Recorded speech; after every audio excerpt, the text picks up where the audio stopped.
Thank you for attending today's webinar. This is light camera action. So you should not feel shy because you are going to learn how to be in front of camera and how to tell your story about your company so that you can get more likes and more exposure, more marketing, because nowadays everything is digital marketing. So I hope, this is going to be helpful for you and you will feel more confident to be presenting who you are. So before we start, I just want to take a few minutes to talk about Cocotown. I know some of you know who Cocotown is, but there are some new faces who are not our Cocotown customers. So we would like to share a short presentation about Cocotown. I'm not going to take too much of your time. So give me one sec. Okay. So Cocotown is in the business of not just selling the machines. We are in the business of creating and empowering chocopreneurs around the world. We are the pioneering craft chocolate technology. That's our mission. And we want to be the one-stop shop for all the chocopreneurs and fruitpreneurs. So you can create award-winning chocolates and gourmet foods without worrying about other things. And then we started our company in 1992. So we have been in business for more than 31 years now, and then we started as an equipment trader, but then when we always believed in sustainability, and then we moved into Cocoa Town where we focus on three areas of sustainability: cocoa farming, customers business, and environment. Even before sustainability became the buzzword, we believed in it and we followed it. And then we enabled and accelerated the bean to bar craft chocolate movement by making it accessible, because with our machines, people could start with a low initial investment with a minimum footprint that all our machines, for the entry level, you can fit in a 10 by 10 feet room, and you can start and then you can grow, and you can add machines as you need. And also you can just need the basic knowledge and skills. You don't need advanced technology to use our machines. And then we make sure the farmers get more value because they can sell their beans to our customers or the other craft chocolate makers who pay more than what the industry or the commodity price pays. And also they can process their beans into cocoa nibs or couverture, whatever the level they want to process, they can process and add more value. So that way they don't have to go hungry, or the children don't have to go hungry. And then these are our pillars. We do equipment, that's the one we started with, and then education. We educate our customers on different topics, not just the machines, but also the other things that makes their business successful. And then exposure. We help our customers to exhibit in international chocolate festivals. Recently, we had three of our customers share our booth at Salando Chocolate in Paris. So we want to make sure when you come for international festivals, you can see what's the new trend, you get interact with the other chocolate makers, and you get the value for your products in international market, how they see your product. You can get a lot more feedback to improve your business. And then we believe in equitable pricing. So we have the price transparency. All our prices are on the website. We have the consistent pricing structure, and we also try, provide financial assistance as needed. And then R&D is big part of our company. We keep innovating. The machines that we produced about 16 years ago is much different than the machines we produce now, because all the machines go through the keep constantly improving. I'm sorry. And also, when we improve our machines, they are backward compatible. It's not like a iPhone. When the new model comes, the old model is not. You cannot upgrade the old model. In our machines, you can just buy the improved feature, accessory, or part, and then you can bring it to the current standards. And then capacity building. We have machines that can make like a half a kilo of chocolate all the way to 90 kilos per batch, or the winnowers and crackers 10 kilos per hour all the way to 100 kilos per hour. So we can fit your the needs. We can help you to choose the right machines for your budget with the location and economy. And this is like a small timeline. Even though we formed the company in 92. It took 2 years for us to decide what product we are going to sell. And then in 2007, we pivoted into Cocotown to survive the recession. And then again in 2020, when the pandemic happened, we are paying more attention to the education, and we are having this Empowering Chocopreneur webinars. So I just want to complete it. Thank you for coming for this webinar. You will learn a lot from Niti. She has so much knowledge, and we thank Niti for being available for today's meeting. And she is doing free of charge, so you all can attend this free. Thank you, Niti. And then I just want to say in with Loka Samasta Sukhino Bhavantu. That's loosely translated into may all beings everywhere in the universe be happy and free, and may the thoughts and words and actions of my own life contribute in some way to that happiness and freedom for all. Thank you. And then you can contact us on different ways. We will send you that information later. And then I pass it on to Teresa. All right. Thank you, Mrs. Balu. Welcome, everyone. So I'm charged with doing a little bit of housekeeping. I wanted to let everyone know today that the session is being recorded, and you'll receive a link to view the recording at a later date. So you don't have to worry about missing anything. You will get to watch the webinar again. Also, I'd like to ask that if you have any questions, please put them in the chat, and we will try to get as many of the questions answered today. There will be some pauses. The webinar is being done in segments, and will be some pauses in between the segments so that we can get a couple questions answered. And then at the end, we will have sort of an open gallery question and answer. And the last thing I would like to do is just say welcome to Nettie, and thank you for joining us today. And we always start with a little question so that we can get to know you a little bit. And so can you share with the audience a little bit about where your journey with cocoa began? Yeah, okay, thanks. Thank you, Teresa, and thank you, Andal. I just got to spend a bit of time with Andal at a few of the festivals, and it was a lot of fun. And thank you for the introduction. So I actually, my original degree was photography, and then when we moved from New York City to Chicago, I had been in a city for so long, moving to the suburbs was a big change for me, and I was looking for things to do. So I found a lecture by a guy named Michael Coe. Maybe some of you have heard about him. He is his wife, Sophie, had started a book. He was a professor of the Olmecs and ancient civilizations at Yale. And while they were in Mexico, his wife, Sophie, started to study the history of chocolate. And then unfortunately, she got cancer and passed away. And so he promised he would finish her book. And so I saw him lecture in Chicago in 2001. And I didn't know chocolate was a fruit. I didn't know there was such a history to it. And it just blew my mind. And then when I was raising my children in San Francisco, we would go to Dandelion. We'd go to the Mission District a lot of San Francisco. And I started to see this Dandelion chocolate opened up, and we went in and I started seeing them sorting beans, and that was new to me. So we started taking a lot of classes and learning more.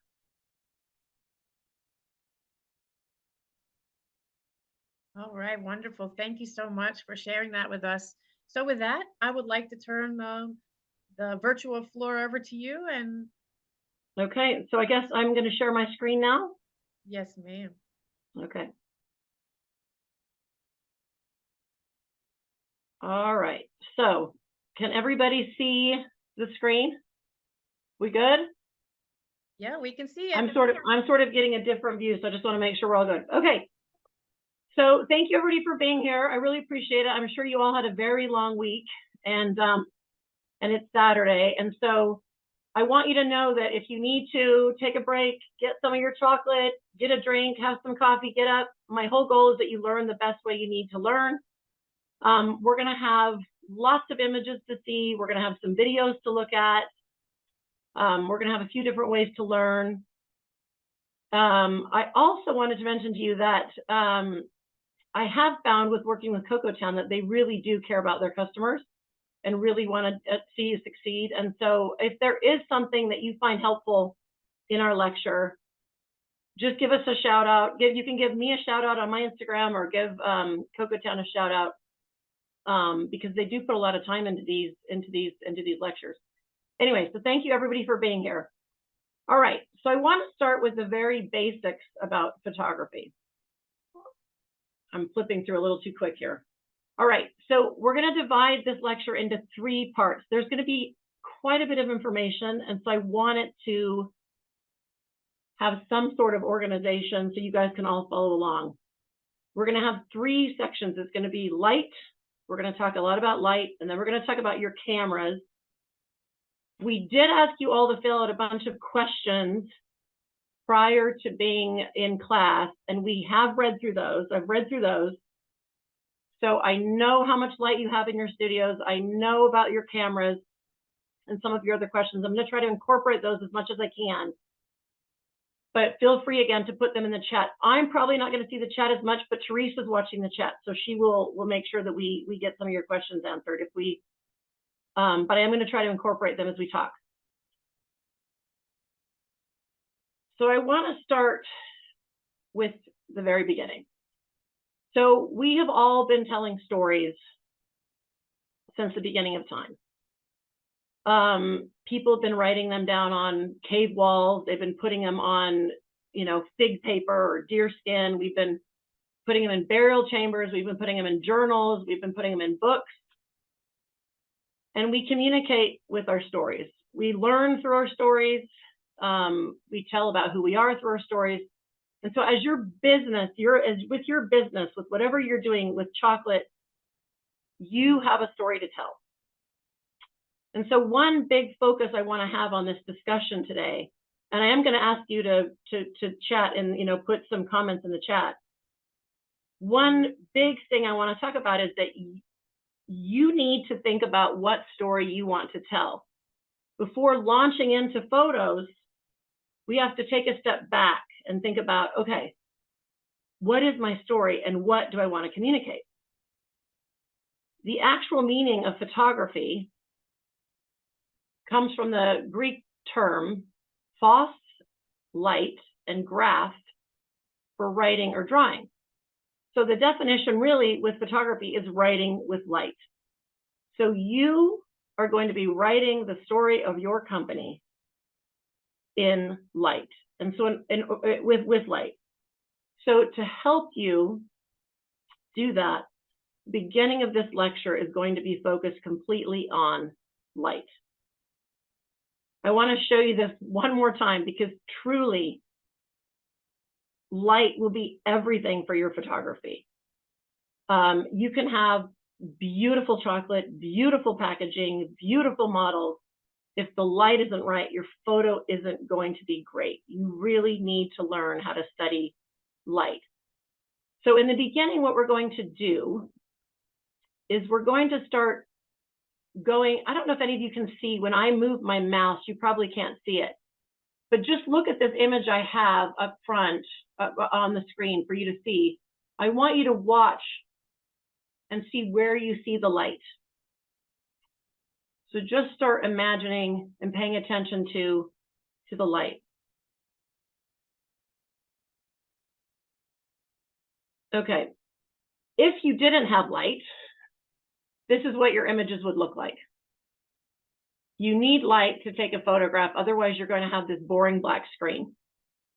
So we're going to go through these next slides slightly quickly, but I want you to just really focus on where you see the light. And if you want, put it in the chat. Let me try to get my chat going so I can see what you're saying. Let me get my chat up.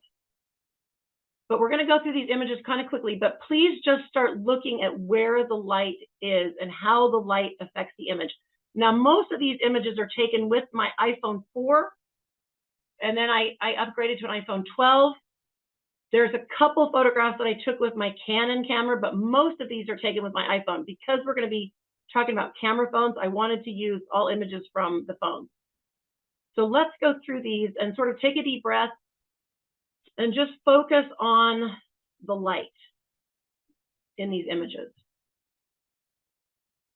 And I'm not going to talk a lot during these images because I just want you to be able to focus and see the light, because this is where we need to become students in order to improve our photography. We need to understand light. And feel free to add anything to the chat if you would like.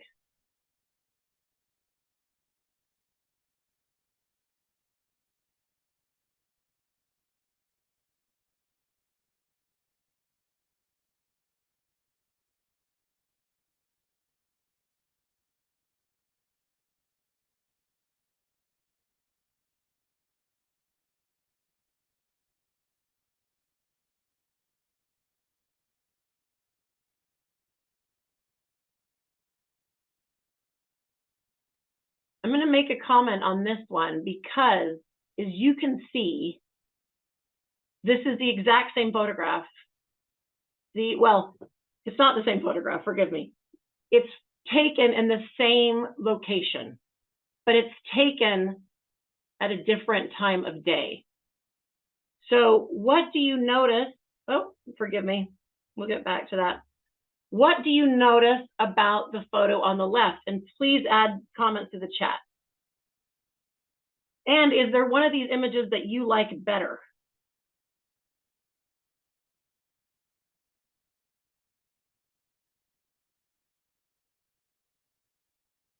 So the image on the left. So, okay, Charlene, you prefer the one on the left. Why is that, Charlene?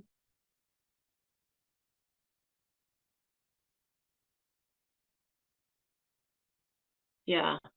Okay, so yeah, it looks like a lot of you like the image on the left. So, again, it's the same location, but you can see, oh, so somebody likes the one on the right. So again, that's good to know. When you're learning about photography, it really is important to look at a lot of images and decide what style you like and what style stands out to you. So for me, I prefer the one on the left because I feel like it's a little more dramatic. I like the warmer light. It makes me think of being in the warehouse with the cacao beans. You know, it's hot outside. You've sort of come in and tucked away. And it sort of tells me the story of, you know, the work that's been done. The beans are going to ship out. I don't know. For me, I just like that left. Charlene says it's in character with the cocoa in its natural environment, warmer tone. Yeah, so you're all talking about warmer tones. And so, you know, either one that you like is fine. I just want you to see from this image what a difference light can make. Same image, same subject, completely different image, completely different story because of the light. And now, Marta, yeah, I see what you're saying. It does create more of a mood.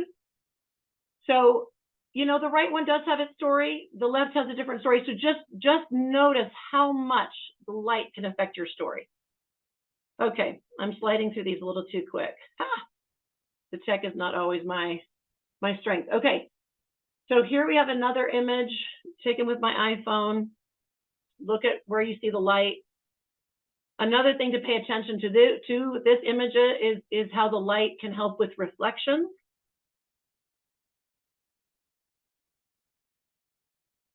And here we have the leaves of a cacao tree.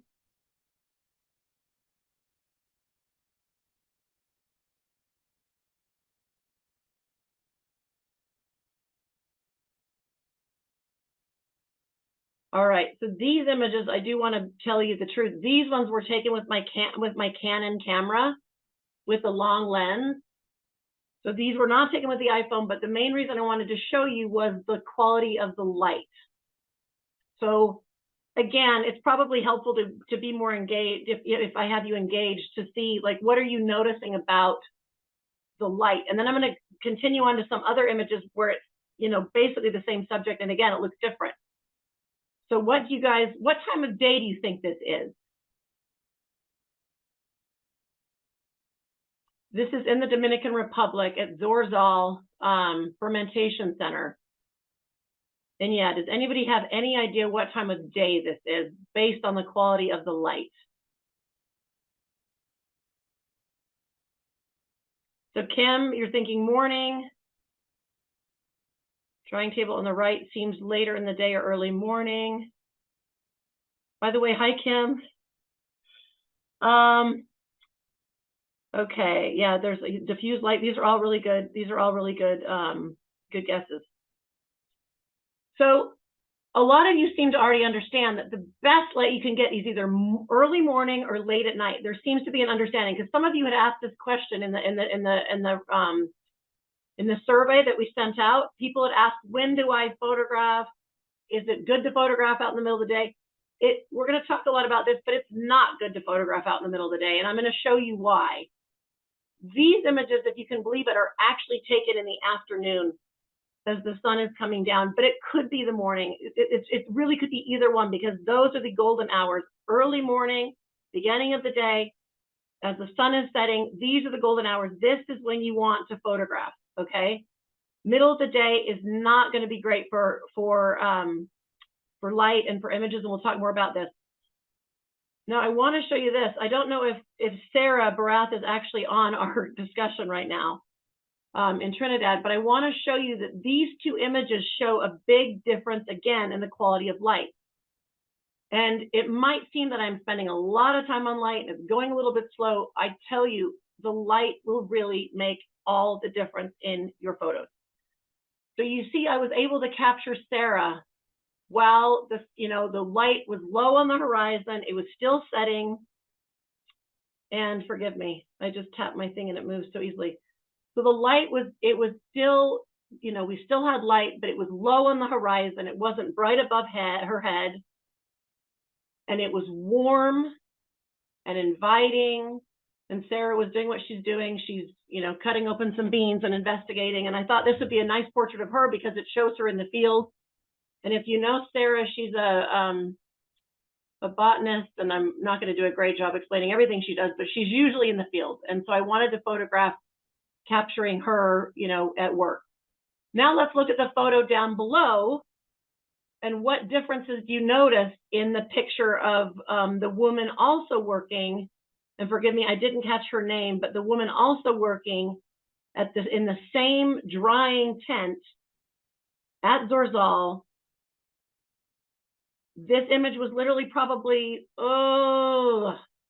it could have been 30 to 45 minutes later.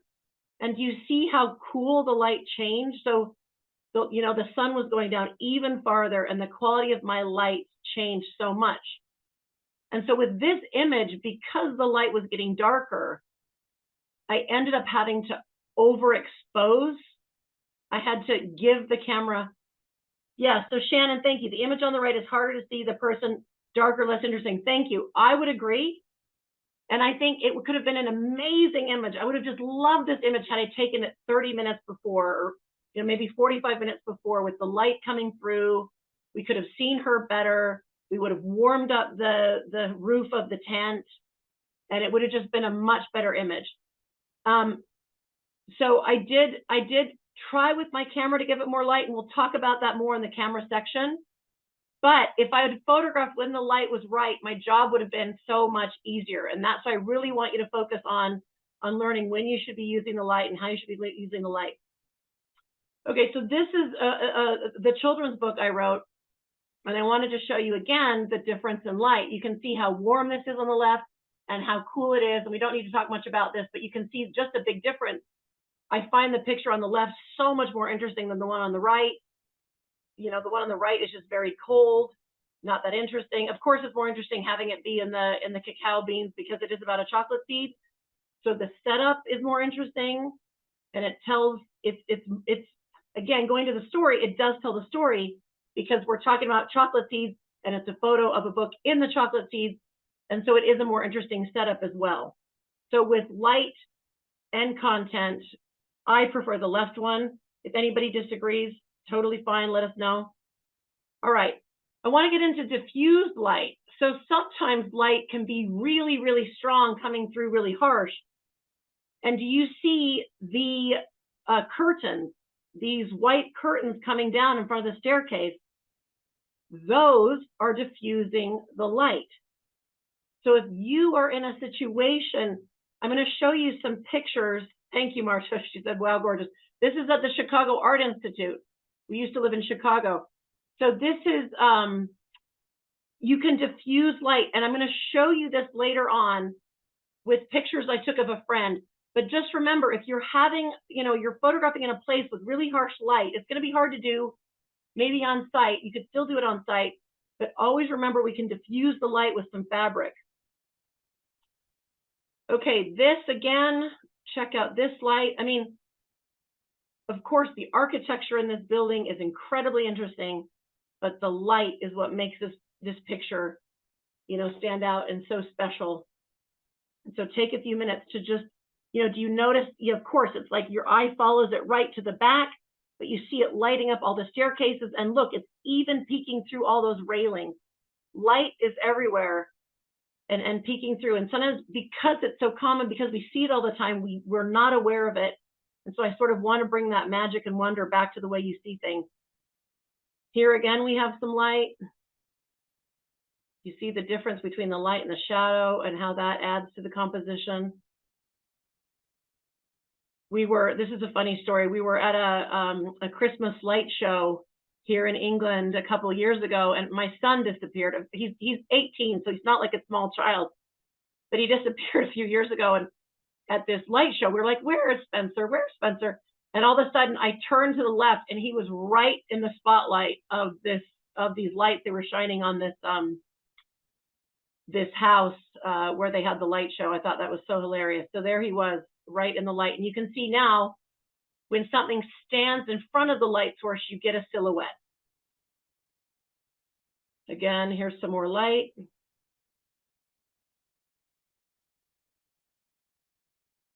These are chocolate bars at chocolate makers in the Netherlands. If you ever end up in Amsterdam, you can visit them. I just love the way the light is tucking between all those ridges of the chocolate bars, lighting them up. Here's light on drinks. Okay. Now the photo of this chocolate pod was taken with my Canon with a, so that was not taken with an iPhone, but the one on the right was taken on an iPhone for a class I was teaching about how to make lollipops with kids. So that was just taken in front of in front of a window, which I'm going to show you more later on. All right, so you guys sort of get the idea of everything light can do. You stand in front of it, you get a silhouette. Here we get silhouettes. Here we have Moses. This is Moses in Egypt. I know that sounds biblical, but his name is Moses. And you can see in this image, you have depth of field. Moses is in focus, but Syed, who's in behind, is not in focus. And some of you have asked about depth of field. Some of you have asked about f-stop and using your portrait mode. And we'll talk more about that, but I just wanted you to see the warm light on Moses, which makes the photo so gorgeous. Plus his beautiful smile. Here's some more light. All right, so a lot of you had asked about when is the right time to take photographs. We addressed that a little bit earlier. Direct sun, just like chocolate. Chocolate does not like direct sun. We don't want to throw our chocolate, out of temper. We don't want to melt it. We don't want to mess with those crystals. Don't photograph in direct sunlight if you can help it. These days with phones, there are things you can do if you have to do it, and I'll talk about that later. But please try to avoid it if you can. Please don't photograph, in the middle of the day if you don't have to. Sometimes I know you're visiting a farm, you're out working, and that's the only chance you get, and we'll talk about that. If you can avoid it, please do. If you can go into open shade, and I'll show you some more images about that, please do open shade. As we talked about, please do photograph in early morning and right before sunset, and then the diffused light, which I'll show you some more images of that. This is an image, and I don't remember who took it, but it's better that we don't know, because I don't want you to know who took it, because it's a bad image. Like, look at this, you guys, and tell me your thoughts. Let me know what you're thinking when you see this photo of the woman working out in the fields. Because in my mind, somebody was trying to take an image of this woman and tell us about who she is. Spider webs, bugs. Somebody was trying to tell us about who this woman is and what she's doing. And because the light is so harsh. Okay, so Charlene, thank you. The subject matter is lost. There's too much light on the leaf. She looks washed out. Yes, And in all honesty, I have a hard time even telling that those are cacao plants. And so, yes, this gorgeous, hardworking woman is out in the fields, and I can't really see her face. Yes, thank you. Yeah, there is the harsh shadow on her face. So what time do you think they took this photo? When do we think this photo would have been taken?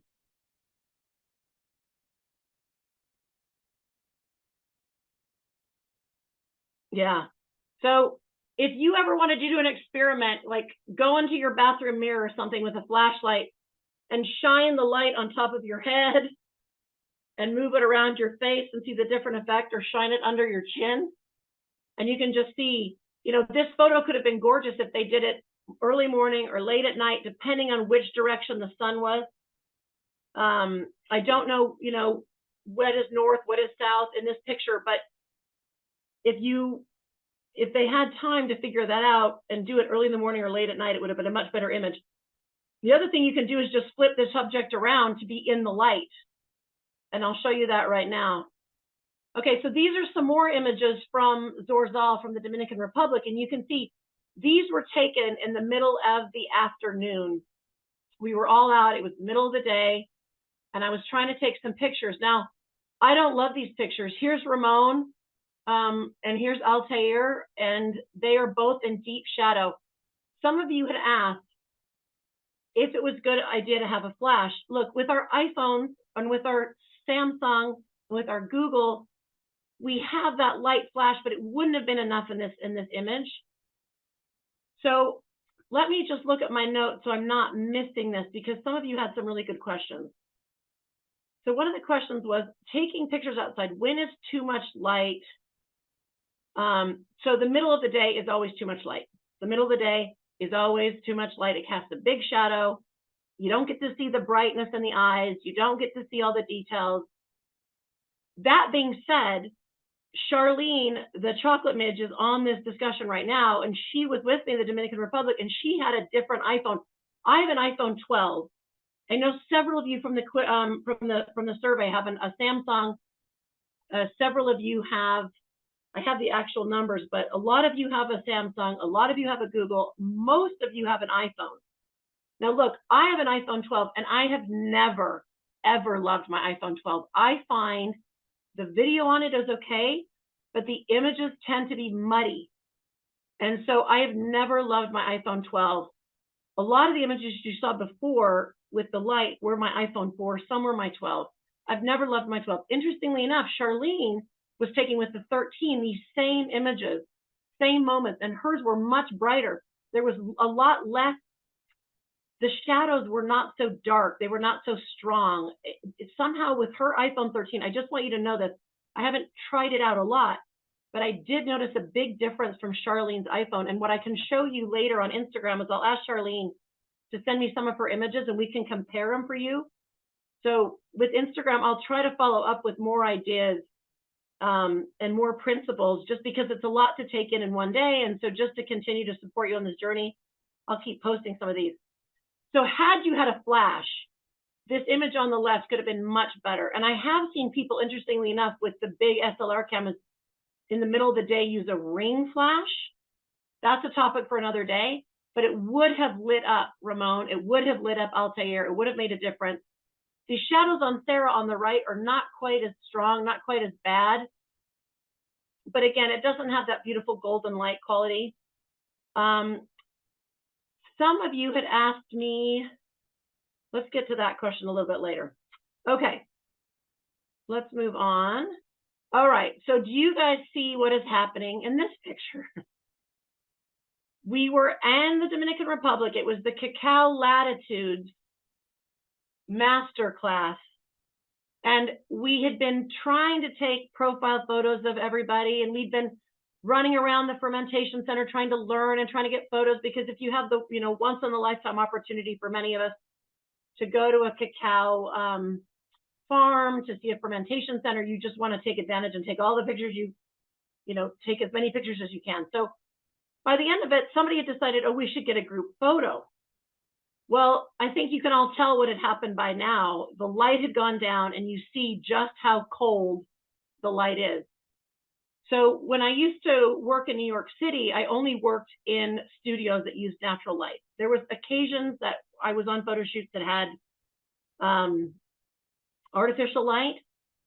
But this is the situation when we really needed a flash to warm things up again, because this, you know, as the sun was going down, the light became cool and it brought that blue, and you see, like, you know, there's just shadows on everybody's faces. And so it just wasn't ideal. Now, you could use some of the tools, which we'll talk about more in the phone, in the camera section, where you can, at least in the iPhone, there's in some of the filters, you can mess with the shadows. But again, it's really hard to, you could lighten the shadows a little bit. You're still going to have some of this blue. There are options on the phones to make things warmer as well. Ideally, we would have just taken this photo earlier. Okay, so I want to show you, this is my friend Jacques. He owns CocoTown. He does not have CocoTown. He owns Coco Caravan here in the town I live in. And he had asked me to take some photos of him with his new bar. So I ended up taking this advantage. I knew I was going to be teaching this class, so I took advantage to take several different shots to try to walk you guys through, you know, light. So again, does anybody have any comments on the photo on the left versus the photo on the right? You can see we sort of moved him around the studio, but we were taking this in the middle of the day. And again, he was inside, which should be better, but there was strong light coming in through the window. And so luckily in his workshop, you see these curtains on the right-hand photo, you can see. Okay, thank you. Love the photo on the right. His personality is more evident. Great, yeah. So on the right, we did move him around. I'm going to show you more of these pictures later. But what helped with the light in this shot was that we put him in front of a window that had diffused light, because you have the curtain that is there diffusing the light that came through. And then because I know Jacques really well, I will like jumped up and I tickled his stomach and then jumped back and started photographing. I'm not saying you always have to do that, but I know Jacques well, and that's why I did that in this situation. And he started laughing. But the main point in this photo is to let you know about the light, just the big difference that the diffused light made. Okay, thank you, Teresa. The snapshot feeling versus pro shot, yeah. And do you think, Teresa, that that's the light and the facial expression? Maybe a combo of the two, or do you think it is just the light really makes the difference? It's probably both, right? The expression and the light. So yeah, do you see the light? Yeah, the light really does make a difference. All right. So sometimes when, let's say you guys are trying to photograph a portrait, or you get the opportunity, and I hope everybody does. I think we actually have a lot of people from Ghana today. I know we have some from Trinidad, as I saw. And so I know for some of you, it's more common to be able to go to a cacao farm. For me, it's like, oh my gosh, the biggest deal ever. And so I was trying to take advantage of every moment to take as many photos as I could. So this is my friend Alicia. She runs Raffia Chocolate in Fresno, California. And because it was the middle of the day and the light was so strong and so hard to deal with, we took people into the fermentation, by the fermentation boxes, because it's covered. And so it's blocking some of the light. So what is open shade? A lot of times people will say, let's take photographs in open shade. Open shade, simply put, is an area that blocks direct sunlight, but is still illuminated from the surrounding light. Learning how to utilize it will allow you to shoot almost anywhere at any time of the day. And this quote is from a website, Maston Labs, and they explained it really well.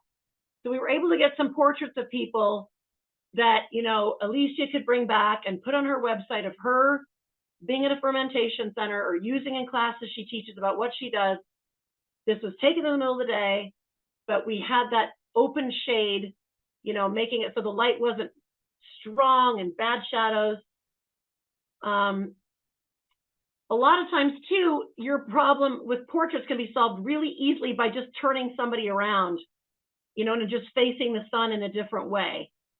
So you want your light in front of your subject, not behind, unless you want to do a silhouette, right? The backlighting will wash out your subject's color. Turn around.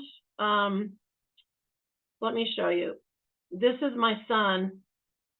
And I took this one of them quickly to just show you the big difference in light. On the left, it's a little cooler. It's a shadow on his face. I just turned him around.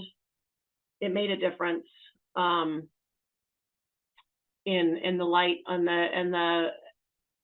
the image for me. I prefer the one on the right. It lights his face up, and I like the warm light on him. So this is Brian from Coco Camille, and you guys see again what happened. Here we are, middle of the day, deep shadows on his face. We could have turned him around. Or what I did find too is being sometimes in the drying tent at the fermentation center, it's like a big gigantic diffusion light.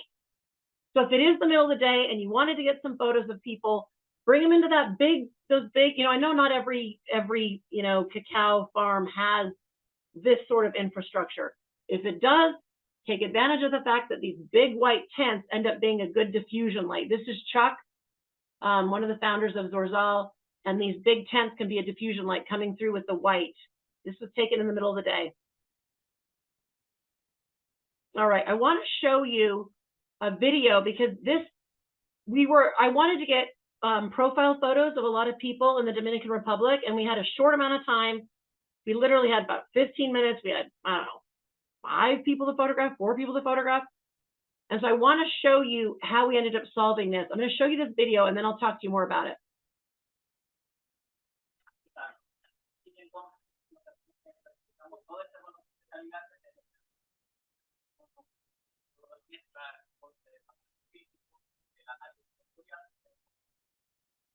Okay. So did you guys see, let me stop this. So you guys saw where I was. We were looking inside the warehouse that has the beans. The light on the beans was gorgeous. The light coming through that space was beautiful and diffused. So we thought, okay, what I was thinking is, look, I've got 20 minutes to photograph a lot of people. I need to pick one location that has good light and then just focus on getting as many good expressions as I can from people. I don't have time to move around. I don't have time to find a bunch of different locations. I have one time, short amount of time. I've got to pick one location and just focus on each subject and each one of their expressions. And so we photographed everybody in front of these beans. And I'm going to show you a little bit of variety. So this is Raphael. And unfortunately, I do not remember this woman's name, but these guys were hilarious to photograph. And it took them out of that bright light outside.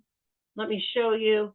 Here we've got Christy Leslie, Professor Christy Leslie. She's photographed right in front of those beans. You can't really see them, I thought, behind her. We use portrait mode on the camera, which we're going to talk more about. You can't really see, but that's the light on Christy. Okay, so let's move into camera. All right, I know from asking you all, it looks like from all of you that answered, about 20 of you are using a Samsung, 16 of you are using a Google, a Pixel, an Android, and then 33 of you have an iPhone. So we are not going to be talking about SLR cameras today. I know some of you had asked about those, and that would have to be a different discussion because most of you have a camera phone. We're focusing on that. So we're focusing on the camera phone today. Let me look through at some of your questions. So you all know I don't love my iPhone 12. One of you had talked about that you have a Samsung and you don't love it, and I think maybe one of you also had an SLR and the shutter broke, and so you're wondering what camera to get. I am not familiar with the Google and the Samsung. I have not used them, but anything I'm teaching you today will be relevant to that. The portrait mode is on the Samsung. The portrait mode is on the Google, and several things. A lot of them have the same features. What it might require is that you Google on YouTube or something else how to use that exact process on your camera, that possibility on your camera. So you might have to look that up, but the principles will be the same for all of the cameras that I share with you, okay? So I have to say, I've been really impressed with what I've seen from the iPhone 13, 14, and 15. I know how to use natural light really well. When I get into dark spaces, that's where I struggle personally. And so recently I've been at a lot of chocolate festivals, and the light inside these convention centers is really not easy to work with. And I can show you later how I did worked with some of that. But what I've seen really honestly is that a lot of the iPhone 13, 14s, and 15s have taken better images. I was sitting next to my friend Giselle in Paris, and she was using the iPhone 15, and it just had a better image quality than my iPhone 12. So that's something to think about. Look, these phones are so expensive, and I get it. So I'm going to show you how to, use your phone and do the best you can. But some of you did ask if you were going to move forward, which one to get. And I have definitely been impressed by the 13, 14, and 15. I do think you can get a trade-in sometimes with your phone that you have. So let's focus a bit on this. All right. All right, so to help you take a good picture with your camera phone, what's really going to help you is to put on your camera screen the grid. I will explain to you in just a second why you want the grid. I don't know how you put it on for the Samsung and the Google, but please just write down a note right now. And after this, if you don't know how to put on the grid, please figure out how to put on the grid for yourself so you have it, because it's really going to help you with your composition. If you have an iPhone, you want to open up your camera app, okay? So open up your camera app, and I'll give you all a second to do that. And then you're going to come down. You see where it says the grid? I've circled it with the red. So go to that grid and turn it on. And then what you're going to get is your phone is now going to be divided into 9 equal squares. It's 3, you've got, the 3 columns vertically and 3 columns horizontally. And this is going to help you with your composition. We're going to talk about the rule of thirds. So please turn on your grid. And what I've noticed is really interesting too, is that the grid also shows up when you're editing your photos, so you can use it for composition when you're editing. So let's move forward about this. All right. All right. So there's many ways that you can think about composition. We'll talk about a few of them. But one very, very common rule is the rule of thirds. People talk about this all the time. So I want to show you these images with the rule of thirds. So you've got the 2 lines down the middle and the other 2 lines going across, and they form these areas of interest. So I've made red circles where there's area of interest. And what the rule of thirds suggests is that you want to have areas of interest where those little dots come together, where the lines come together.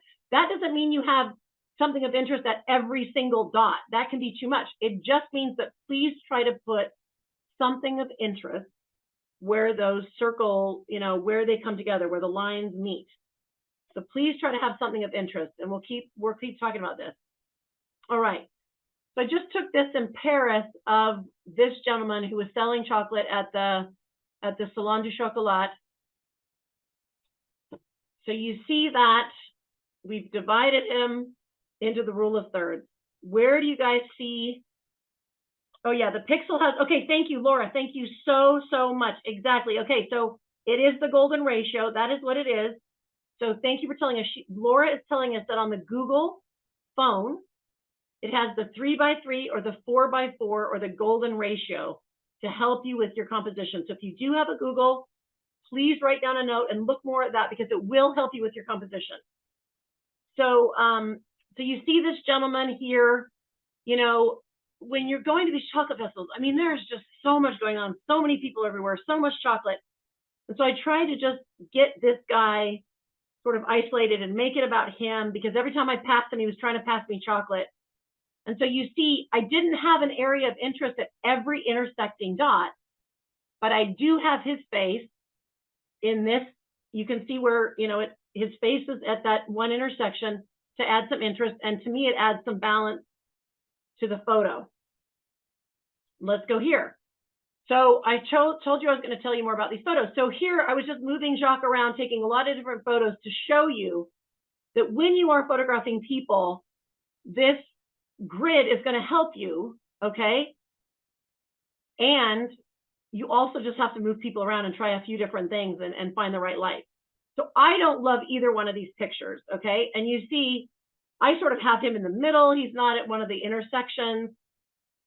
His expressions aren't that great. I don't know if it's that flattering of his body, you know, the positions we have him in. And so we kept playing it around. And so one of these images, I thought, maybe it has some possibilities. You can see it right here on the right. So see this picture on the right, Jacques is in the middle when I took the picture on my camera. But when I edited it, I used the grid, and let me look at that. Samsung put on camera, photo mode, settings, scroll to grid lines. Okay, thank you, Sandra. Thank you. So if you have a Sony, please get on the chat right now and look at what Sandra wrote. I really appreciate this participation and this help. I really appreciate it. Thank you for sharing as a community. So if you see with Jacques, you know, let's just say, oh my gosh, I only got one picture. Like I had a full 45 minutes to photograph Jacques and to try different things and to take examples for this class. But let's say you had just a short amount of time and you only got the one picture on the left. You can make it better by using your rule of thirds, by, you know, going into where you can edit your photo. And it's hard to show this while I'm talking. So I'm gonna put this on Instagram to show you how I did it so you can watch me do it on my camera. But I then enlarge the photo to have Jacques' face then be in one of those areas of the intersection to put the interest there. With both of these photos, I edited them after taking it to try to improve the interest and improve the composition using these grid lines. So here we go again. On the left, you see he's just in the middle, and maybe you're fine with that. You know, I don't actually hate that photo, but he's in the middle. If we wanted to add a little bit of interest because his head is to the side, I put, you know, I enlarged it and again, put sort of his nose and this part of his face in one of those intersection lines to improve the composition a bit. Do you guys have an opinion on this one, right or left, that you like? Do you think it improves the photo to have it enlarged? Right, left, love the right. Yeah. So again, you know, I just want to show you what your camera can do, because with your camera, with your grid lines, you have the possibility to mess around and to play around and, you know, to try to improve your composition while you're taking it or after you're taking it. Because look, I know that sometimes when you're taking photos, it is going fast and you just have to get in there later and try to improve things, you know? And so just know that with your grids, you can do that while you're taking or after to help you improve the composition. All right, so I want to show you the photo that we ended up really using and how I have the rule of thirds in play here. So this is my favorite photo, okay? The light is better. It's warm on his face. It is lighting up his face. I can see his eyes. It's making his skin look good, and it's coming through diffused. It's not harsh. It's not cold. And then look about how we use the rule of thirds. So you see Jacques' face again on the right is in that cross section where the lines met. And then we have another little piece of interest on the left with the painting. And it's nice, the way that Jacques' photo chocolate shop works, and you're not all going to have this opportunity. So believe me, I'm going to get to this, I promise. You're not all going to have this opportunity. Jacques' wife is an art curator. And so she has art in his shop here in Stroud, England. And so the fact is he always has art. And so it made it nice to do this photograph because Jacques has pink chocolate bars and there was pink art on the walls. And that is not some brilliance that I developed. It was just there. And so I got lucky with this, okay? I mean, when I did go into the studio, I said, oh, geez, he's got pink art on the wall. And we're going to talk about color. And I said, you know what, let's get some bars that are going to look good with the pink. and with his green. And so I, luckily I had the paintings, but let's say you had green paintings, we could have done something with the red, red bars. So we'll talk about that right now. So this is my favorite photo of him. And this one they just had in the Guardian of him about his new bars. The Guardian is a newspaper here in England. And I don't totally know what they were doing, but for some reason they're doing a story on Jacques and on this chocolate bar. And so they used this photograph. All right. I just wanted to show you this. We don't have time to go through every single phone option. And so I want you guys to know that thankfully there are people who have made videos on all sorts of topics on how to use your phone. And there's a really good program that you can find on Instagram, or you can Google it, but it's the iPhone. It's like the iPhone photography school. And I kept getting their advertisements on my phone and on my Instagram. I was like, I'm ignoring it. But I finally did buy it. I'm not saying it was cheap. It was $49. I know, all of these things add up. I know it's not, making a ton of money making chocolate. So it's just if you decide you want to do it. But it is a really, really good, easy to use program. It comes on an app, and this is one of his images, and he was showing the rule of thirds, and you see where he has his, his subjects of interest. So I did like that.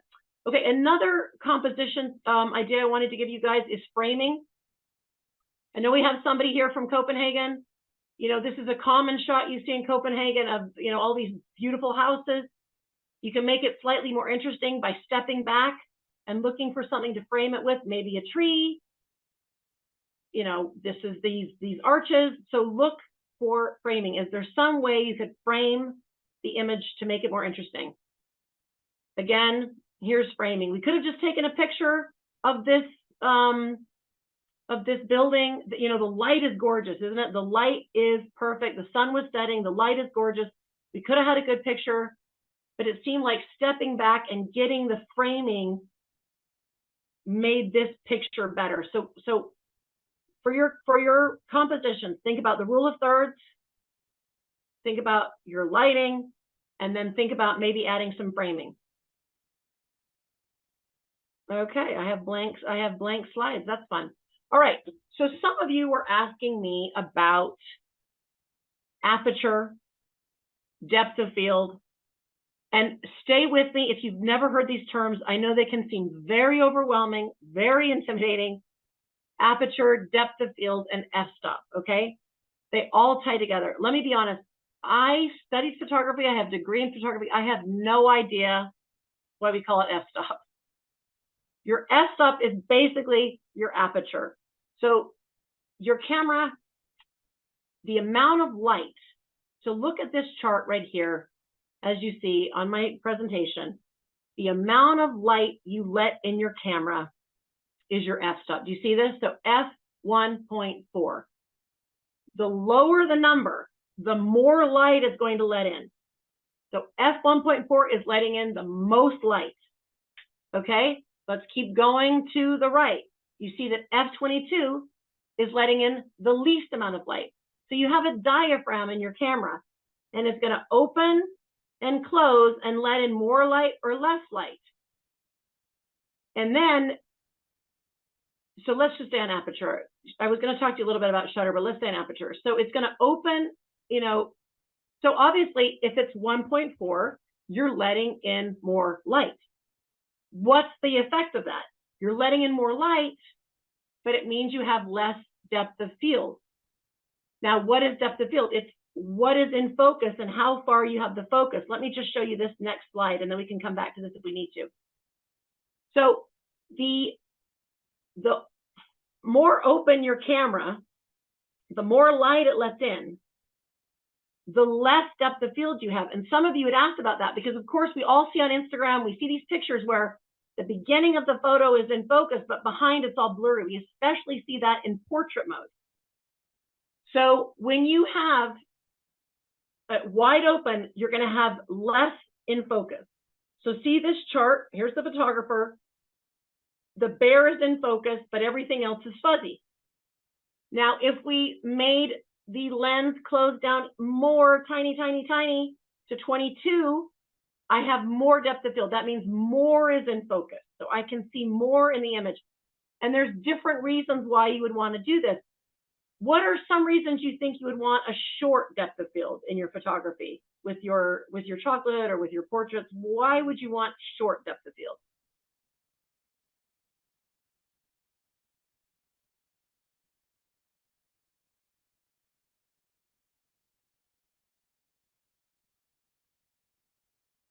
Just, yeah, you want to focus, maybe you want to focus on the label. Maybe you just want to focus on one bar and you just want to show the mood of stuff behind. So we'll look at more of those images.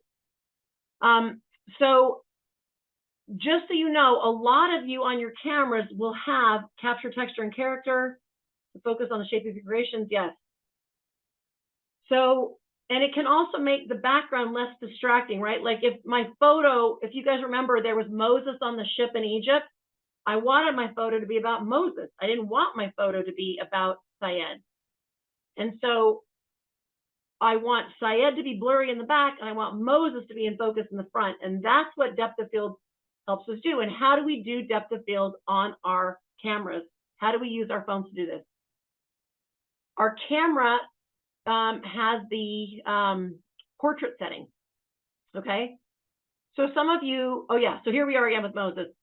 So Syed is out of focus, and you see the other men back there, Ismail, and they're all back in the back, but I wanted to focus on, and so this is why depth of field that is short, that is small, works. And so let me show you guys now. Here's another picture that I took by a window, and you see the fresco label is in focus because that's what the picture is about. But the grapes and the cheese and the bread, those are soft focus because they're part of the story, but they're not the whole story. This image was taken because I had a client that wanted to focus on trying to encourage people to eat chocolate after dinner.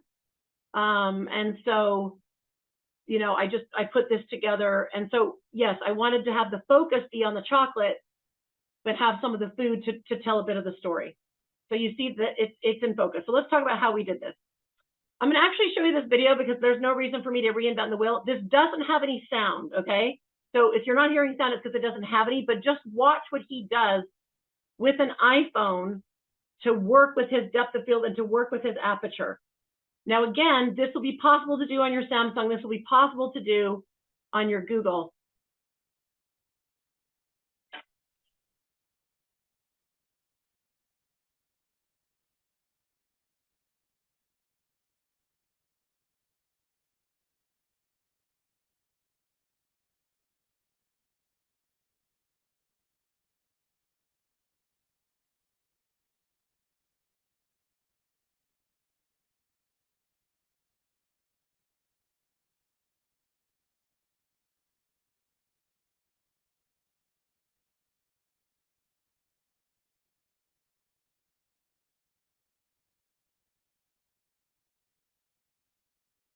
All right. So the format of having like virtual is a little tough because you don't get to interact exactly with your audience. But did that make sense? Okay, good, Kim, that was helpful, good. So let's look at the only way you're going to learn this is by practicing. So if you can write down right now that some of your homework, you guys, some of your homework is to work with your portrait mode. If you have a Samsung, please look up the video about how to use portrait mode on your Samsung. If you have the Google, please look up, you know, how to use on your Android the portrait mode. Now in the iPhone, you do see the F. And remember, I told you they call it f-stop. Again, I don't know why it's f-stop because it is your aperture. I should know that. I don't know that. But you can move it back and forth like you saw on the camera to make it, okay, 1.4, I have less depth of field. It's blurry behind my subject. 22, I have more depth of field, and now those lights behind that young man are sharp. 1.4, this end of the, when it has more light coming through, we've got more light coming through the aperture. It's blurry behind that young man. So this is really important for your photos, especially for your product photos. So please, please spend time learning how to use your aperture and your depth of field. Just for a little bit of history, there used to be a group of photographers called the F64 Club. This is just trivia you really don't need, but it's still just a little bit interesting. There's a bunch of photographers that would get their aperture, the diaphragm of their camera to go as small as it could be at F64. So it was like way beyond 22. It was a really high number. And it was a tiny, tiny little bit amount of light, but then it gave them this incredible depth of field. And on Instagram, I'll put this picture to show you guys of a pepper by an artist, Edward Weston, because he wanted every inch of detail in that photograph. So sometimes you're going to want every inch of detail from the beginning and the back of the photo. And sometimes you're going to want the back blurred. And sometimes you might not know, so take it in both ways, Okay, so we're going to go into action. Now, I'm going to spend a little bit of time. Stay with me. It might seem like I'm deviating, but I promise I've thought a lot about this, and I really have purpose in saying this to you. Before you guys all go start running around trying to take pictures, you have to take a step back. It could be you spend a day with other shareholders in your company. It could be you spend a day with your partner. It could be you spend a day with some customers. It could be you spend a day with some children. But you need to take a step back. Listen, I don't pretend to understand how busy you guys are making chocolate, getting your beans, doing the import, doing your social media, tempering, roasting, grinding, everything. I know you're busy. I promise you it's going to save you time if you take a step back and you say, what is it I'm actually trying to say? What is my story? What do I want to tell people about my company? Because I think a lot of people get busy and they just run around snapping. But this isn't telling a consistent story. Sorry, Martin, let me just see what you said. I wish there would be a way to get the same portrait features without person choosing. Oh, no, you can do it with you. Sorry, I'm going to show you. You can do the portrait without a person. It can just be like mine was on the chocolate instead of the cheese. So you can do it just for product. And I can follow up with that. Let me put that on an email for Instagram to show that. The portrait mode can be used to work with your depth of field for all matter of subjects. Depth of field. Okay, so I want you guys all to sort of take a day out. Again, I know you're busy, but it'll be so worthwhile if you take a step back and you say, okay, what is the story I want to tell? Is it important to you the way you're farming? Is it important to you your relationships with the farmers you work with? Is it important for you the way you roast? Is it important for you your packaging? I don't know what story you want to tell, and I know it's not always easy, but stories are such an effective way to communicate. And I'm going to send you out an email. Cocoa Town's going to send you out an email with an appendix that I put together for you all. So you can continue to think about these topics about why stories are so important. And each of you has a really interesting story. I have only met interesting people in chocolate. The most interesting people in the world get into chocolate. They are musicians. I think the guy that runs Cyrene is a former National Geographic photographer. You've got opera singers. You've got, scientists and chemists and all sorts of people. Marta, who's on, her husband is a former BBC correspondent making chocolate in Jamaica. Chocolate people are interesting. So take time out to think about, what is your story? What do you want to communicate to your customers? What do you want your customers to feel in these images? Do you just want to take a really cool photo, or is there something you want them to feel? Is there something you want them to be excited about? Really take that step back, make yourself big cups of hot chocolate, eat salads, go on a walk, do whatever you need to do, but take time to discuss this, because you need to know what you want to say. And then you need to keep yourself a list of this is my story and this is what I want to say. And then that'll help you start thinking about ideas, because a lot of you have talked about having ideas. And I have so many ideas to share with you today, and I'll keep sharing ideas with you. I'm an idea person, but you will have great ideas if you just know what you want to say and you just keep thinking. As you're making your breakfast, you're going to have thoughts. So I want to tell that story about how I have that origin with the Arhuaco people and everything about them. And so, I'm going to do it this way. So think about, what your story is, and then keep focusing on that. Okay. So I want you to look at this picture. right now. And I see a lot of you doing this. And this is where you're going to need to be in the chat, and I'm going to be watching you on the chat. Oops, sorry. What does this story, what does this picture tell you? And again, put your comments in the chat. Here's a chocolate bar. What is the story?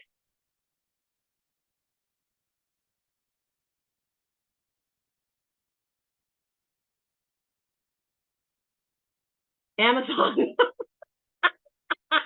No story, Amazon. That's so funny, Kim. And Kim is uniquely qualified to speak on Amazon because she lives in Seattle. Okay. So after the other, okay. So look, I see a lot of people doing this. You get those light boxes and you slam it down. And to me, I feel nothing when I see this picture. I don't care about eating this bar. It's just, okay, the packaging's pretty. It looks pretty. I'm sort of curious, like, what's Pura? You know, I know what that is, but all customers might not. Pura beans from Peru. Okay, great. But somebody might be like, what's Pura? Oh, oat milk? Okay, nibs. What are nibs? But besides that, I don't really know. So let's look at this. Let's look at this next picture. Okay, so what story does this picture, you know, what do you get from this image?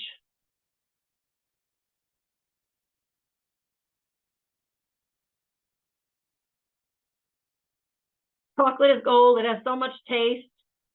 What taste do you get from it, Marta? The chocolate comes from this country. Thank you, Peggy. Flavor notes, maybe. Old world recipes, spices, ingredients, heritage. Old world recipe. That's interesting. Good and healthy ingredients. Love it. Hinting to flavor notes. Okay. Fruit, spices, and crunch. All right. Yeah. So there's a few things we need to talk about with this particular image. And forgive me, I've really tried to stay in order to keep this coherent, to keep it easy to follow. We're going to bounce around a tiny bit on this image, and forgive me for that. First of all, I want to tell you how I took this image. If you can see, the light is directly down on this. I'm lucky. You can kind of see in my house, I have skylights. Oop, I just lost my, okay, yeah, I have skylights. So I knew that on this image, I wanted the whole thing lit up. I didn't want it lit from the side. I wanted it lit from the top because I was taking my picture from the top down. Okay. So I didn't want to take it, you know, with just light coming from the side. So I put this particular image under a skylight on my stairs. Now, Jacques, who you've seen a lot of pictures of, you're going to recognize him if you ever see him in person. Jacques' wife has had all these props. Okay, so I want to tell you that first I photographed it looking from the top with light coming directly from the top. So that's how I lit it. And I'm going to show you more videos in a second on lighting. But this is another topic because some of you might be thinking right now, oh my gosh, I don't have hundreds of dollars to spend on props. I can't buy all those props and have all these props and make all these props and every picture has a different prop. Let me tell you something. You don't have to have a lot of props, okay?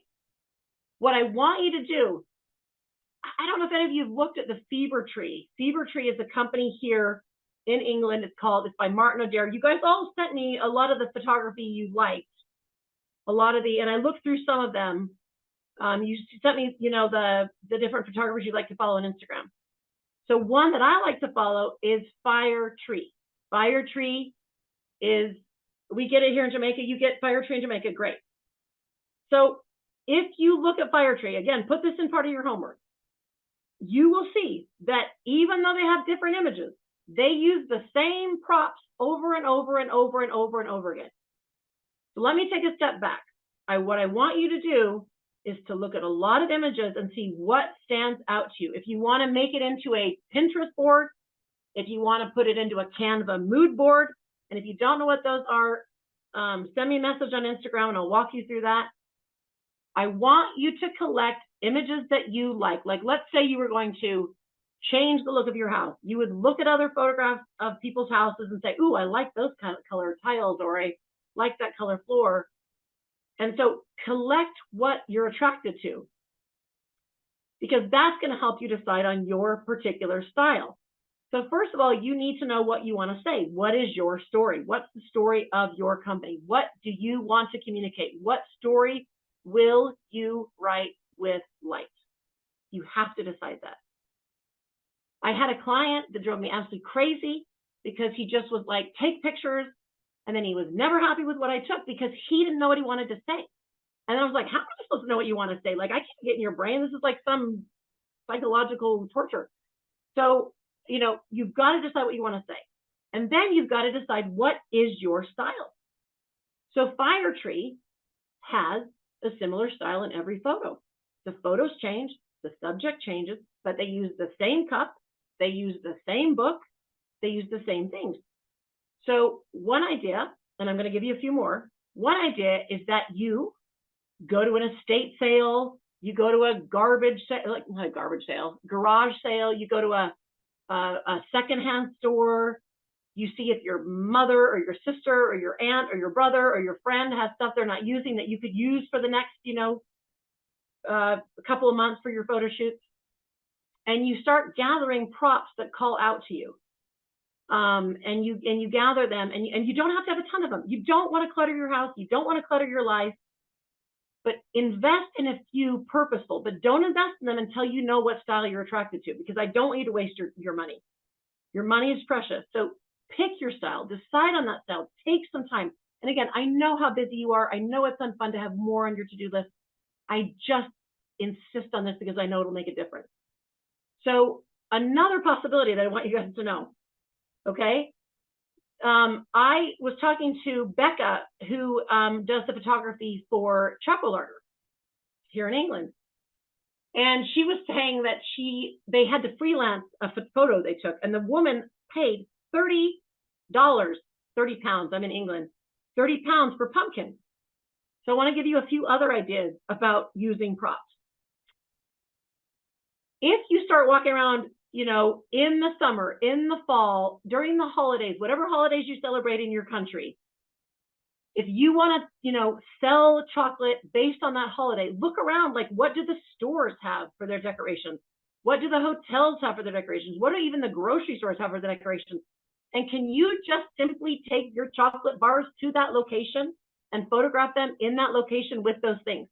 So for example, in my small town, we have a grocery store, and during Halloween, they had all these pumpkins out, and they had all this setup. They had hay and pumpkins and skeletons.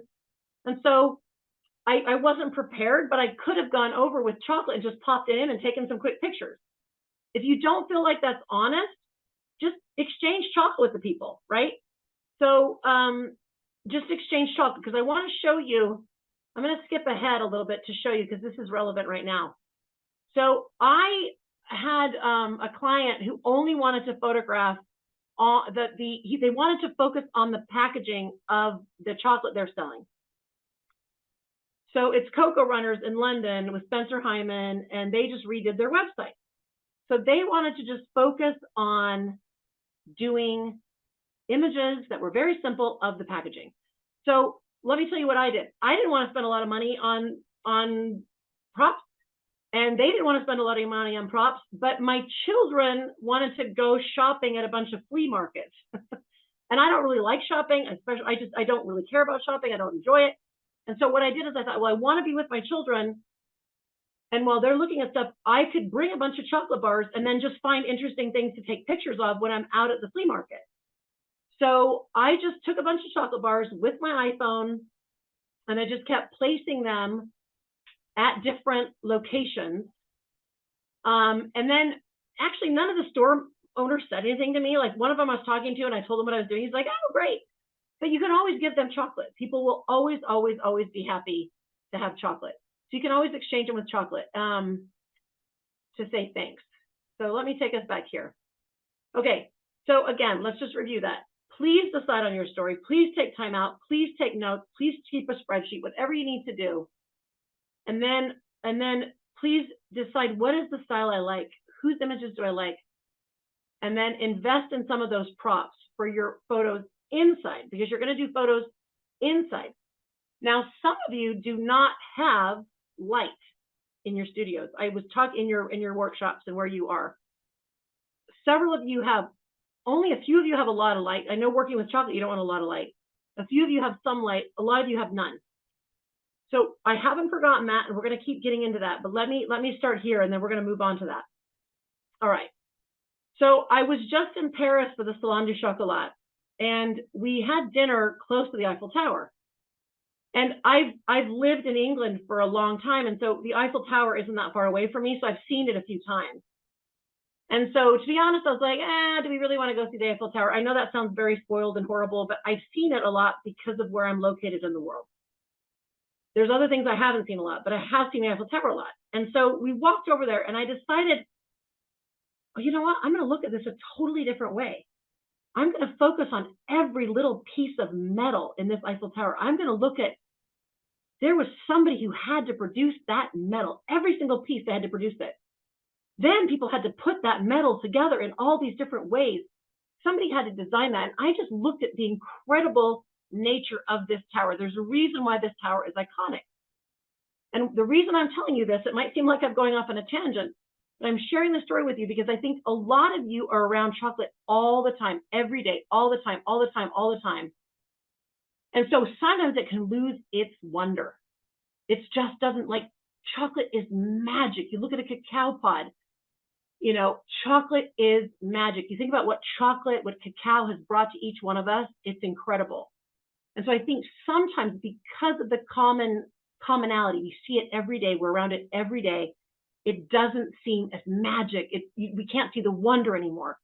And so I want you guys to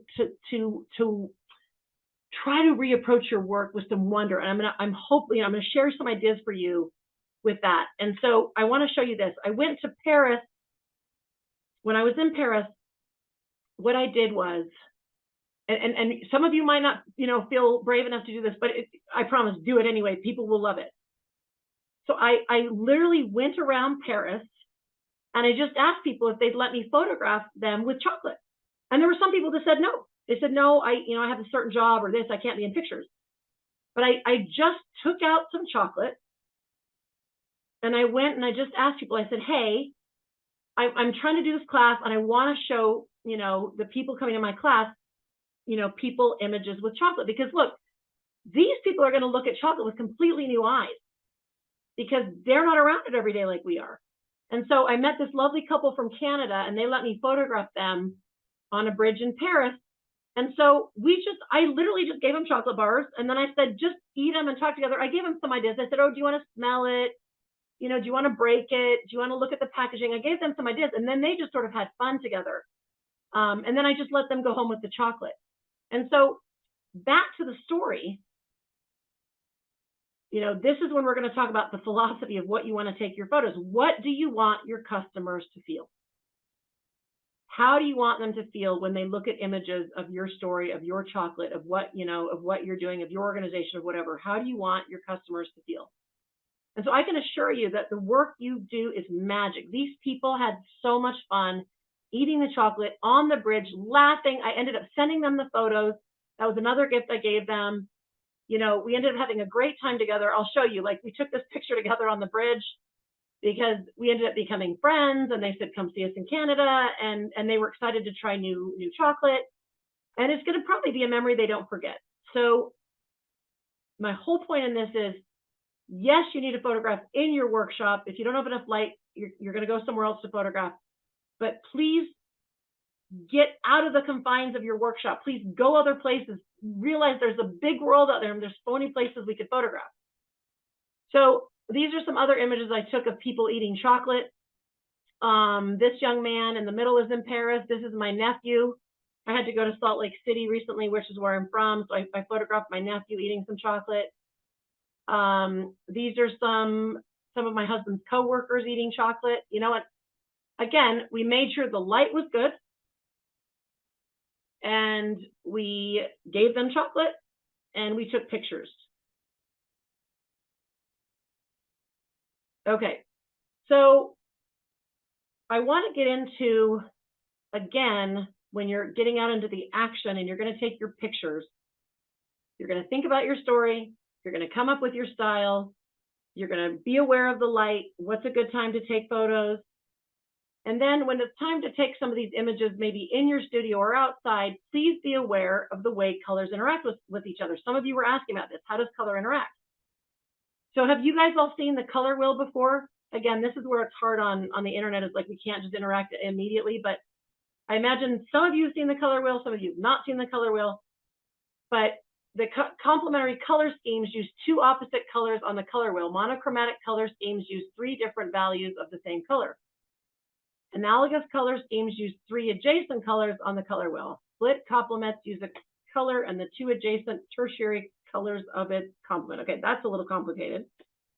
Let me show you how it looks in a photo. Try to use colors that are on the opposite side of the color wheel. You know, it depends on what you're doing. Like some of you, one of you said you really like the photography from Montezuma.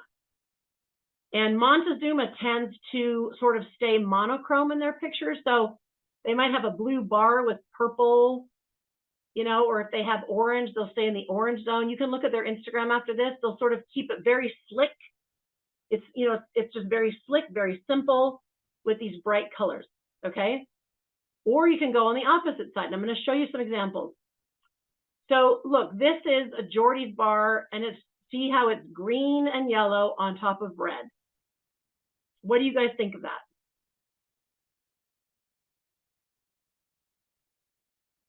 This Jordy's brand, I think, is out of Czech Republic, or is it out of Hungary? Yeah, so you like that, Martha? Yeah, how do you guys feel about that yellow and green against the red texture? Okay, Kim, you think it stands out? So again, we don't have to spend a ton of time on this. I should see what time we are right now.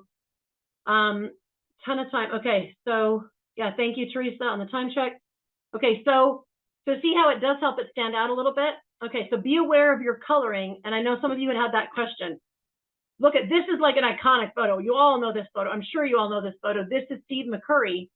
And this is a photograph he took of an Afghan, a young Afghan refugee in Pakistan. Unfortunately, this was the situation. But do you see the green and the red and the way they interact? There's power in color. And so, you know, there's power in those green eyes with that red. You know, if she would have had a different background or a different thing around her, it would have been a different photograph. What makes it so special is those opposite colors interacting. And again, you can go a monochromatic. I just put this picture on a chair in my Airbnb. All right, so I'm going to show you guys now. We've talked about getting out of your studios. Please think about, like, we're going to talk about this more in just a second, but just think about other places you could go that maybe already have beautiful things set up where you could just photograph there, that have window light, that have a nice place that you could go. It doesn't just have to be your studio. Now, the Will, who does photos for Choco Larder as well, he has to photograph at home because they don't have a lot of light at Choco Larder. But there's plenty of places you could get out to photograph. So let me show you this video of me at a recent Airbnb I was in when traveling. Hi, my name is Betty Atkinson. I have a BFA in photography. And when I was a young photographer in New York City, I worked in studios that only used natural light. And so we wanted to talk to you today about using natural light, because as chocolate makers, you're not going to have professional equipment, you're not going to have studio lights, you're going to have natural light. And so I wanted to show you how to work with that, how I work with it. And it's so lovely. It's my favorite light. So I'm in an Airbnb, actually. I'm going to show you some back at my house as well. But I'm traveling right now. And so I wanted to show you, I had to do some product photography for a friend. And this is going to make you laugh because I didn't edit it. At an Airbnb. So I noticed this light. What's key? You're going to need your camera. Most of you I know are going to have a smartphone. You're going to need light, and you're going to need. This is where I screwed up. Product. You're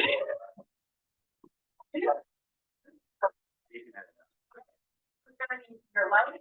You're going to need your camera, and you're going to need your product, right? Okay. So I got rid of this. Obviously, it was here looking decorative, but I don't need it. And then. Okay. Can you guys hear me right now? Can everybody hear my voice? We hear your live voice, yes. Okay, so I'm going to walk you through this then.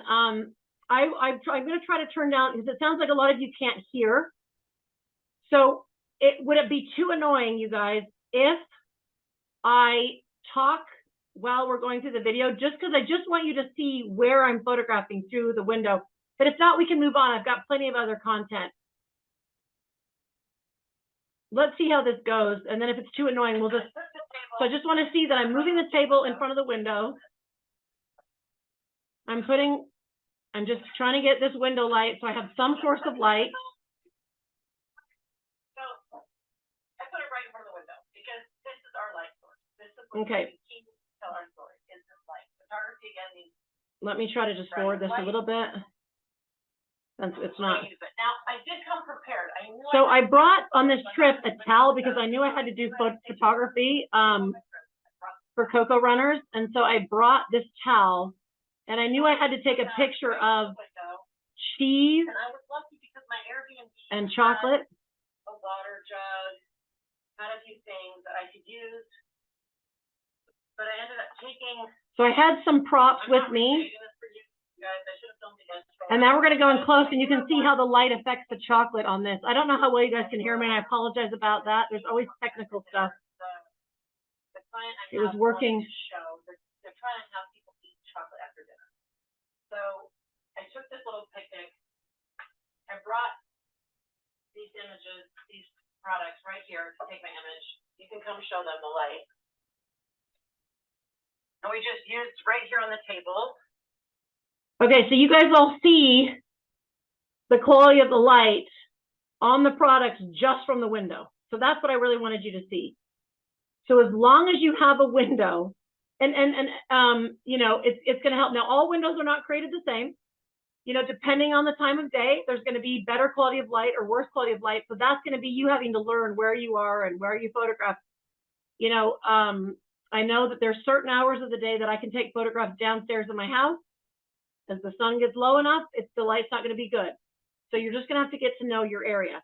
So the whole point of this video, and I can put this is going to be on the appendix that you get from Coco Town, is I just wanted you to see exactly how I was doing it when I was taking the pictures, because I thought that might be helpful to actually see it being done instead of just what the pictures look like in the end.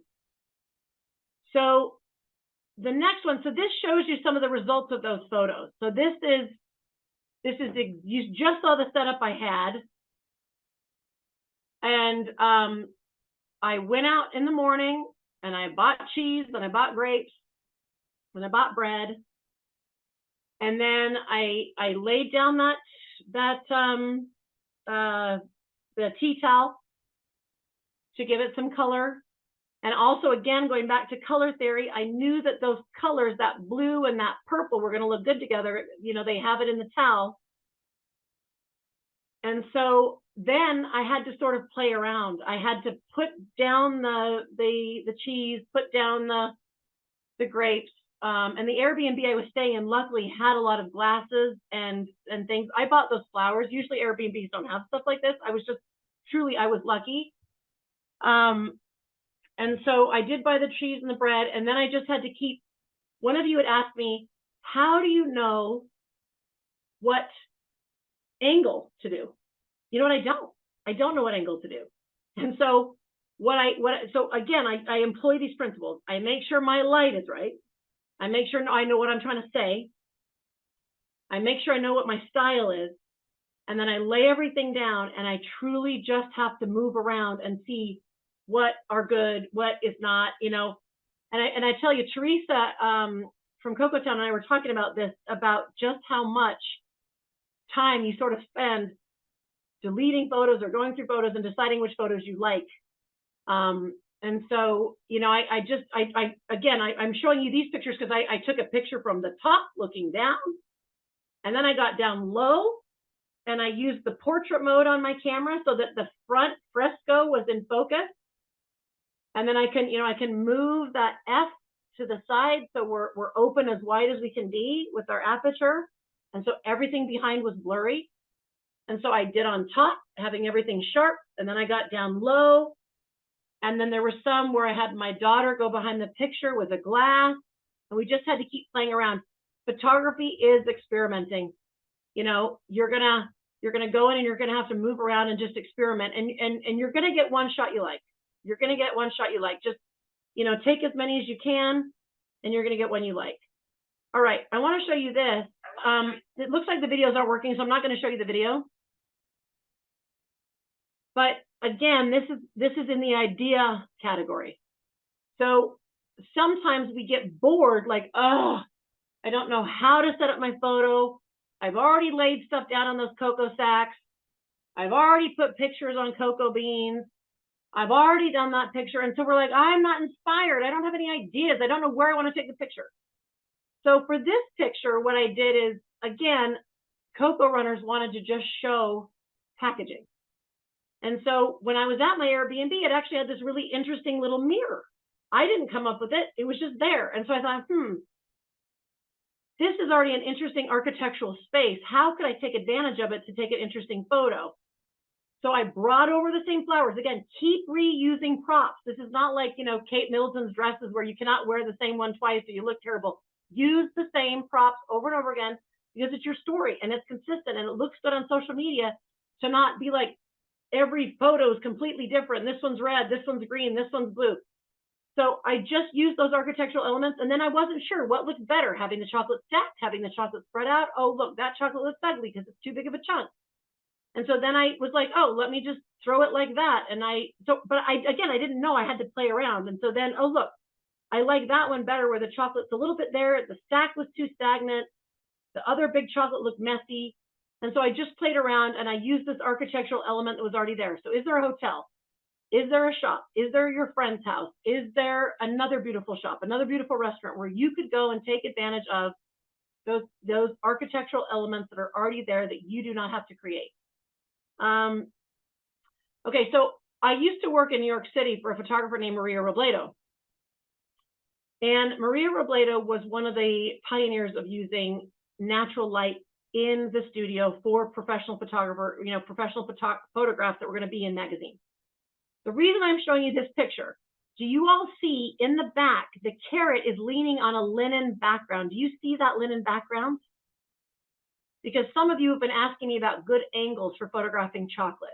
So yeah, do you see that it's linen in the back? Okay, what Maria would do in her studio is she would get beautiful linen fabrics, maybe 4 of them, okay?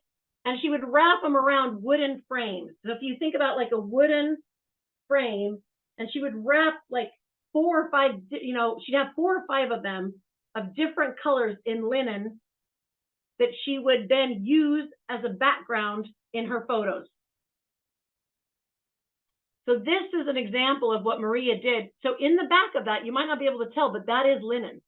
That's Maria's linen in the back. So she would have a surface, and then she would put, you know, one of those linen backdrops. And if you ever look at the photography by Laura of Bare Bones Photography in Scotland, Laura is actually a photographer.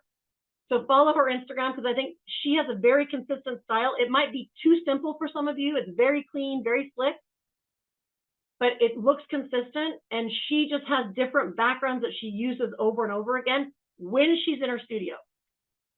So look here, if you don't want to make those big, you know, if you don't want to like sort of tie some linen or some fabric around some wooden frame, these are just Mexican tiles I got. And you can just see, you can sort of play around with the colors of the bars and the colors of the tiles and place them around and play with them. To me, this seems more summery. So this might be like a, you know, during the summer. This is back to Maria Robledo again. Again, behind that, it's honestly just her linen that's back there. And she has several different colors and she changes them depending on, so again, here's Maria. We're going to jump through. The last idea I wanted to say to you, you know, think about seasons. Could you be inspired by the seasons? Like, is spring a good season that you're inspired by? Is there something in winter you want to be inspired by?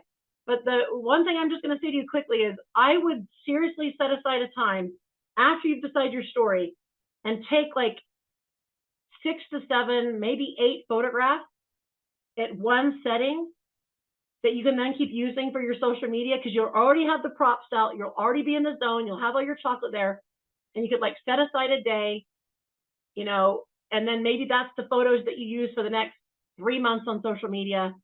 I just want to teach you one quick thing, and I know we've got to finish. There's a principle by a photographer named Henry Cartier-Bresson, and it's called the decisive moment. And what it says is, like, you find a beautiful setting and then you wait for something interesting to happen, and that's what makes the photo great.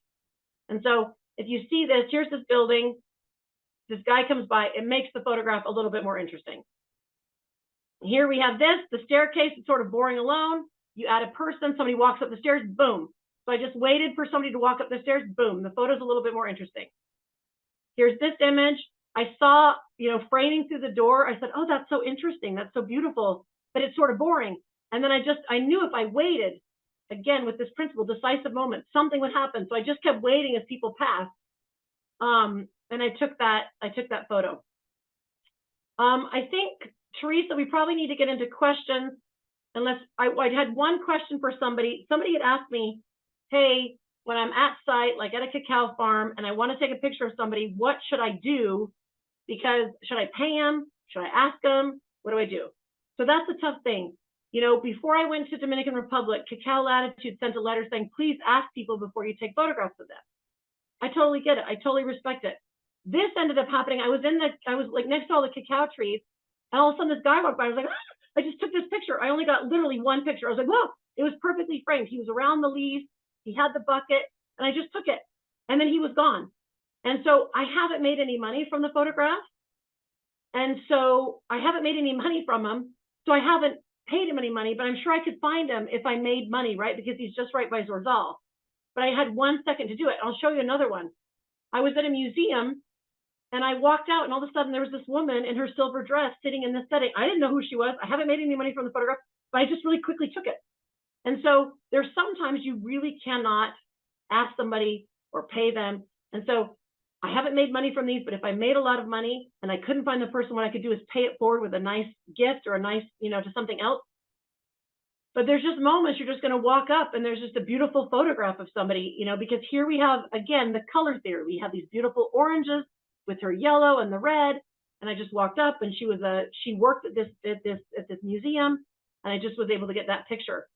But sometimes I do ask people if I can take the pictures, like these portraits, and a lot of times I do portraits in door frames because people sort of lean against them and get comfortable. And so I ask these people if I can take their portrait. And so anyway, I don't know that we have a ton of time to talk about portraits. I was going to tell you, not everybody wants to smile in portraits. You want to talk to them and see if they do. Christina Lurca, chocolate maker in Spain, does not want to smile. And then I want to show you this too.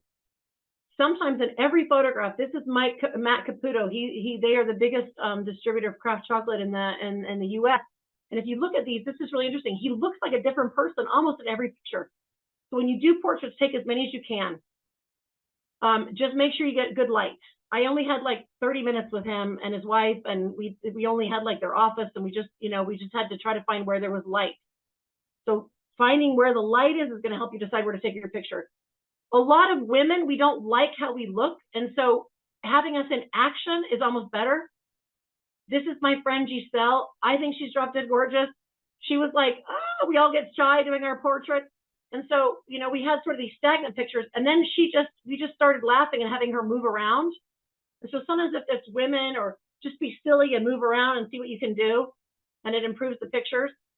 The next thing is sometimes you need to have a surprise. Like this is Hazel that does the Taste with Color Mat. And she was standing there sort of just taking like a regular picture. And so Jacques snuck up behind her, and my friend Jacques, and then it made the photo so funny because she didn't know he was coming up behind. So there's some little element of surprise you could add to the photos for people. I'm just showing you a few portraits. Maybe you do them with anyway. So I think that's it. Please email me or send me messages on Instagram with more questions, and we can post more. And oh, here's Marta. Marta's on our talk. I wanted to show you guys this. Oh man, I am losing all control of this. Okay, there's Dr. Baloo from Cocotown. So if you see, when you go to these festivals, the light is not good. Man, I am not good with this. So you see Marta and Nick, and you see how dark, you know, the light is. It's not so great. So to get a portrait of them, we took them over by the window at the convention center, and we took pictures there. So sometimes you do have to move your product. You do have to move your people to where there is light. Anyway, I think we got to wrap up. But I will send you a appendix with ideas from some different photographers as well. There's a guy down in Oaxaca, Mexico, that has really great ideas for poses. So that'll all be in the appendix.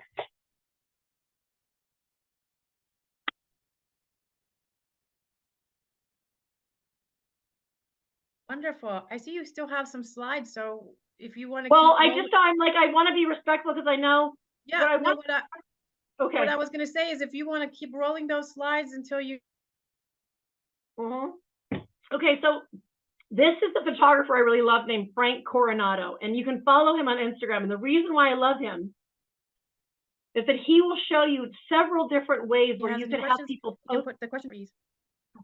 pose differently to improve your photos. So look up Frank Coronado. He's got several series on improving, so this is Frank Coronado. Look him up. He's got a lot of great ideas. And I guess just to wrap up, what I would say is to remember, your light is key. Follow the light. I know that's like that funny saying, but follow the light. Go to where the light is. And then get to know your camera, whether it's, at least start with your grid, and then follow those rules of composition with the rule of thirds. Use some framing. Use your portrait mode and your depth of field.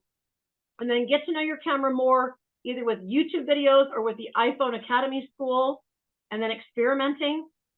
And then with action, when it's time to take action, make sure you know what you're going to say. Make sure you know what the style is that you like. And then get out of your studio and do as much as you can outside. See the joy that your chocolate brings to people. Take advantage of the beautiful setups other people have. And then when you're doing in your studio or somewhere else, make sure you have that good window light coming in on your product. Try several different angles. Maybe have some consistent backdrops you can go to make it easier for yourself so you don't have to start over every time you do it. Anyway, thank you everybody for being here. I hope it was helpful. Wonderful to meet you all. Thank you so much. And I know we're going to have a few questions if people want to do that.